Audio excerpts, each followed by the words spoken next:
تذلیلی آزمائشوں سے مراد ایسی آزمائشیں لی جاتی ہیں جن میں فرد کو غیر واضح مبہم اور غیر واضح محیط اور مبہم مواد پیش کیا جاتا ہے،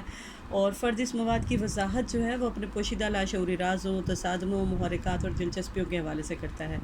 یعنی ان آزمائشوں میں فرد کو جو مواد دیا جاتا ہے وہ مبہم ہوتا ہے، فرد کو خود پتہ نہیں ہوتا کہ اس مواد دینے کا اصل مقصد کیا ہے، کیونکہ شخصیت کی انفیکٹ انڈائریکٹ جانچ پڑتال کی جا رہی ہوتی ہے۔ اسی لیے فرد کو یہ اندازہ نہیں ہوتا کہ اس کی شخصیت کے کس پہلو کی پیمائش کی جا رہی ہے، اور تذلیلی آزمائشوں میں فرد خود بھی اس کے اصل مقصد سے لا علم ہوتا ہے، اور وہ یہ نہیں جانتا کہ اس کے جواب سے اس کی چھپی خواہشات، تعصبات، احساسات، جذبات اور خیالات کا تجزیہ کیا جائے گا۔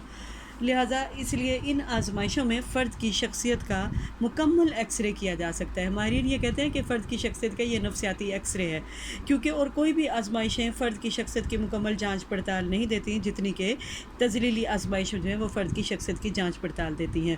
اب ان آزمائشوں میں فرد کو جو مواد پیش کیا جاتا ہے، فرد کو ہدایت کی جاتی ہے کہ وہ اس کو جیسا محسوس کرتا ہے ویسا بیان کر دے۔ اب چونکہ مواد کا تو کوئی واضح مفہوم نہیں ہوتا، لہٰذا فرد اپنے پوشیدہ لاشعوری رازوں، محرکات اور تصادموں کے حوالے سے اس کی وضاحت کرتا ہے، اور بیان کرنے والا جو کچھ بھی بیان کر رہا ہوتا ہے وہ خود بھی اس سے آگاہ نہیں ہوتا، اور اس طرح وہ انکانشیسلی یعنی لاشعوری طور پر وہ اپنی اندرونی میکانیت کو ٹھیک ٹھیک بیان کر جاتا ہے، اور اس کی شخصیت کا ایک مکمل ایکس رے جو ہے وہ سامنے آ جاتا ہے۔ اسی لیے ماہرین یہ کہتے ہیں کہ یہ نفسیاتی ایکس رے ہے۔ اب تذلیلی آزمائشوں میں استعمال ہونے والا جو سامان ہوتا ہے وہ انتہائی سادہ قسم کا ہوتا ہے، یعنی سادہ، غیر واضح، کوئی مقصدی ساخت نہیں ہوتی، یا الفاظ یا تحریر یا پھر تصاویر ہوتی ہیں،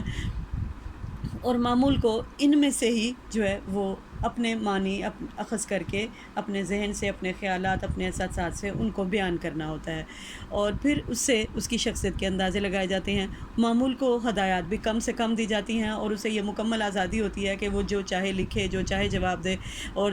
اس میں غلط اور درست کا کوئی کانسیپٹ نہیں ہوتا کہ معمول نے غلط جواب دیا یا درست جواب دیا۔ معمول کو آزادانہ ماحول میں مکمل آزادی ہوتی ہے، جس میں کوئی نفسیاتی قسم کی الجھن معمول محسوس نہیں کرتا، نہ کوئی گھٹن پائی جاتی ہے، بلکہ آزادانہ ماحول میں بغیر کسی پابندی کے معمول کو اجازت ہوتی ہے کہ وہ جس قسم کا چاہے جواب دے۔ یہ اس کی اپنی چوائس ہے، وہ جو سمجھتا ہے، اسے تصویروں میں جو نظر آ رہا ہے وہ بیان کرے، اسے دھبوں میں جو نظر آ رہا ہے وہ بیان کرے، اور اس طرح نامکمل فقرات جو ہوتے ہیں اس کو بھی اپنی مرضی سے مکمل کرے، جو اس کے ذہن میں خیالات آ رہے ہیں تو یہ اس کے اپنے ذاتی خیالات ہوں گے،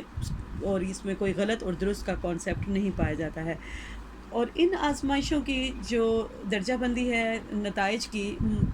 ماہرین کے مطابق نتائج چونکہ اس میں کوالٹیٹیولی اور کوانٹیٹیولی دونوں قسم کے طریقوں سے اس کی جوابات کی وضاحت کی جاتی ہے، اور در حقیقت شخصیت کے بنیادی عناصر اور ساختی عناصر تلاش کرنے کی کوشش کی جاتی ہے، تو ماہرین یہ سمجھتے ہیں کہ ان آزمائشوں کی ویلیڈیٹی رزلٹ کی جو ہے وہ کچھ کم ہے، کیونکہ سبجیکٹیو مٹیریل زیادہ ہوتا ہے اور آبجیکٹیو کم ہوتا ہے، لیکن ان سب خامیوں کے باوجود کہ یہ صرف لاشعوری پہلو پر اپنی توجہ مرکوز رکھتی ہیں اور جانچ پڑتال میں بھی زیادہ ویلیڈیٹی جو ہے وہ قائم نہیں کی جا سکتی، ٹی اے ٹی جو اور دوسری آزمائشیں جو کہ ہیں اس میں موضوع یا تذلیلی آزمائشیں آج بھی کامیابی کے ساتھ استعمال کی جا رہی ہیں۔ ان آزمائشوں کی اہمیت بہت زیادہ ہے، اور ان آزمائشوں میں جو آزمائشیں آج کل استعمال ہو رہی ہیں ان میں